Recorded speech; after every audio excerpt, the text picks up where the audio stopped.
আসসালামু আলাইকুম বন্ধুরা। আজ আসলাম একটা নতুন ভিডিও নিয়ে। আপনারা কমেন্ট করছেন, অনেক ভাই কমেন্ট করছেন যে পিঙ্ক সল্ট গরুরে খাওয়ানো যায় নাকি।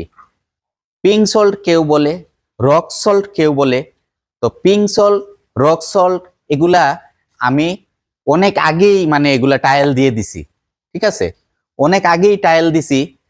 তো আপনারা আমার পিঙ্ক সল্ট, রক সল্ট সম্বন্ধে যেই কথাগুলা বলবো আপনারা মনোযোগ দিয়ে আমার কথাগুলা শুনবেন আর আমার ভিডিওটা ফার্স্ট টু লাস্ট দেখবেন।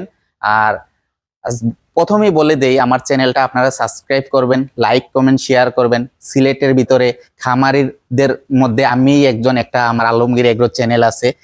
আমাদের সিলেটে যত খামারি আছে খামারিদের মধ্যে আমি একজন। আমার একটা আলমগীর এগ্রো চ্যানেল আছে, আমার চ্যানেলটা আপনারা সাবস্ক্রাইব করবেন, লাইক কমেন্ট করে আমার সাথে পাশে থাকবেন। তো আপনাদেরকে এখন আসি পিঙ্ক সল্ট বা রক সল্ট এই জিনিসটা নিয়ে। পিঙ্ক সল্ট, রক সল্ট এটা কোথায় থেকে আবিষ্কার? ওইটা হয়েছে আপনার যে পাকিস্তান থেকে অরিজিনাল যে রক সল্ট বা পিঙ্ক সল্টটা আসে পাকিস্তান থেকে, যেটা পাহাড়ি একটা মানে এটা পাহাড় থেকে একটা জিনিস তৈরি হয়। ওই জিনিসটাই ওরা যে আনে ওইটাই বলে পিঙ্ক সল্ট বা রক সল্ট। তো আপনাদেরকে আমি সরাসরি এখন দেখাইতেছি। আমি অনেক আগ থেকে রক সল্ট, পিঙ্ক সল্ট আমি আমার গরুদেরকে আমি ব্যবহার করাইছি, ওদেরকে করাইছি। তো আমি বলি পিঙ্ক সল্ট, রক সল্ট যে এটা গরুরে খাওয়াইলে কি হয়, এইটা এই হয়েছে আপনার পিঙ্ক সল্ট, এটারই বলে রক সল্ট। এটা হচ্ছে আপনার যে পাহাড় থেকে যে আনে ওরা, যে পাথরের মতো টুকরা, ওই পাথরের টুকরার মতো এইটা সরাসরি আনে। তো এইটা আমি কিভাবে আনছি, এইটা মনে করেন আমি 5 কেজি আমি আনছিলাম, 5 কেজি আনছিলাম আমি।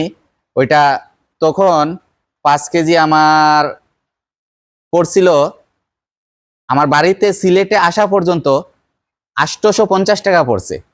850 টাকা পড়ছে 5 কেজি। এটা 5 কেজির একটা প্যাকেজ ছিল, 850 টাকা দিয়ে আমি আনছি। তো আমি কোথায় থেকে আনছি আপনারা অনলাইনে সার্চ দিলে পাবেন কে কিভাবে বিক্রি করে, আমি কারো নাম বলতেছি না। হ্যাঁ, তো এইটার ভিতরে আরেকটা আছে আপনার, ওইটা গুল হয় ওইটার ভিতরে একটা রশি দিয়া এরকম ভাবে ঝুলাইয়া রাখা যায়। ওইটার দাম একটু বেশি, পরিমাণে 1-150 টাকা বেশি। তো আমি আনছি সরাসরি এই টুকরাটা আনছি আমি। টুকরাটা সামনে দিলে আমার গরুরা চাটে।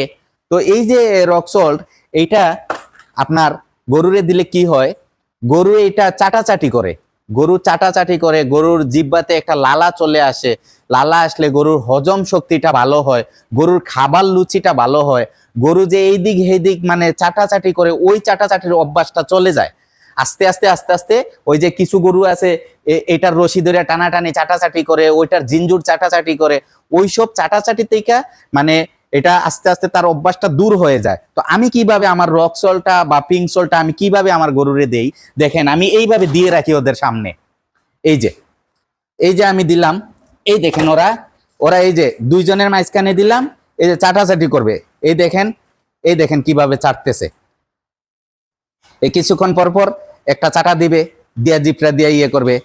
এখন ওরা খাওয়া দাওয়া শেষ, এখন রেস্টে যাবে। তো এর জন্য ওদের বেশি একটা এটার প্রতি নাই। তারপরে এই দিক দিয়ে দেখাও একটু, এই যে কিভাবে চাটতেছে। এই দেখেন জিব্রা দিয়া চাইটা একটু নিবে, জিব্রারে একটু ক্লারাচারা করবে। এইটাই হয়েছে ওদের রক সল্ট খাবার মেইন যে নিয়মটা। এই দেখেন আমি দুইজনের মাঝখানে দিয়ে রাখি, দুইজনেই একটু ফাড়াফাড়ি কইরা চাটাচাটি করে। তো আবার এদের মাঝখান থেকে আবার অন্যজন আবার দেই। এই দেখেন এরে দিতেছি, আসো। হ্যাঁ, এই দেখেন আমি দিয়ে রাখছি। এই দেখেন এখন চাটবে, এরকম ভাবে একটু একটু করে চাটবে। ওই দেখেন জিপটা দিয়া চাটবে, কারণ এখন তো ওরা খাবার দাবার শেষ, এখন রেস্টে যাবে। তো এইভাবেই রক সল্টটা ওরা এইভাবে একটু একটু করে চাটে। চাটার পর কি হয়, জিব্রাতে একটা লালা আসে। তো বন্ধুরা, আমার এক ভাই কমেন্ট করছে যে উনি নতুন বাচ্চা দিছে গাবিয়ে, এখন বাচ্চা খুব দুষ্টামি করে, ছুটাছুটি করে, অন্য অন্য গাভীর উপরে যাইয়া ফাড়াফাড়ি করে। ছোট বাচ্চা, তো ছোট বাচ্চা তো স্বাভাবিক কিছুই বুঝে না। তো এই যে আমার আদরি, এই দেখেন আমার আদরির বয়স আজ প্রায় 1 মাসের কাছাকাছি হয়ে গেছে আদরির। তো ওই যে ভাই বলছিল, আমারে কমেন্ট করছিল যে বাচ্চারে আমি কিভাবে বেঁধে রাখবো, কয় টাইম বেঁধে রাখবো। হ্যাঁ, ও যে ছোট বাচ্চা, এখন যদি ও ফালাফালি কইরা পাটা ভাঙে, তো দেখেন ভাই আপনার উদ্দেশ্যে আমি বলতেছি, এই যে আমার 1 মাসের বাচ্চাটা, এই যে আমার রশি দিয়ে বাঁধা, এই দেখেন আমার গলাতে রশি দিয়ে বাঁধা। তো আমি কি করি, এখানে সর্বক্ষণ এইভাবে, এই যে আমার বাচ্চাগুলো আছে এইভাবে সর্বক্ষণ বাঁধা থাকে। আমি কি করি, যখন দুধ খাওয়াইবার সময় হয়, তখন আমি দুধ দহনের সময় ওদেরকে আমি দুধ দহন করে ওদেরকে ছাইরা দেই। আমি হাত দিয়ে ফানাই, আমি হাত ফানানি দিয়ে দুধ গাভীগুলা দুধ খিরাই, আর বাচ্চাগুলারে পরে ছাড়ি, আর আমার ফিটার দিয়ে খাওয়াই আমি দুধ। 2 লিটার করে ওরে খাওয়াই, সকালে 2 লিটার, বিকালে 2 লিটার। তো আপনাদের যখন আপনারা বাচ্চাগুলা বাইরে কোনো জায়গা থাকবে, খামারের বাইরে কোনো জায়গা থাকবে, আপনারা হাতে ধরে নিয়ে ওই বাইরে ছাইরা দিবেন, একটু ফালাফালি লাফালাফি করবে, 10-15 মিনিট একটু লাফালাফি করার পরে আবার সেমলি আইনা এইভাবে আপনারা গলায় একটা রশি দিয়া আপনারা বাইন্দা রাখবেন, রিক্স মুক্ত। যদি মনে করেন 4-5 মাস বয়স হয়ে যায়, তখন ছাড়া থাকলেও বেশি একটা রিক্স থাকে না। 1 মাসের বাচ্চা কিন্তু 0 সাইজের বাচ্চাগুলা ছাড়া থাকলে কোন দিকে লাফালাফি করে হাত ভাঙবে, পাও ভাঙবে। হ্যাঁ, তো এটাই রিক্স। তো বন্ধুরা, আমি আজ বেশি ভিডিওটা লম্বা করতেছি না, আপনারা সবাই দোয়া করবেন আমার জন্য, আমিও আপনাদের জন্য দোয়া করি। আজ এখানে রাখি। আসসালামু আলাইকুম রহমতুল্লাহি ওয়া বারাকাতুহু।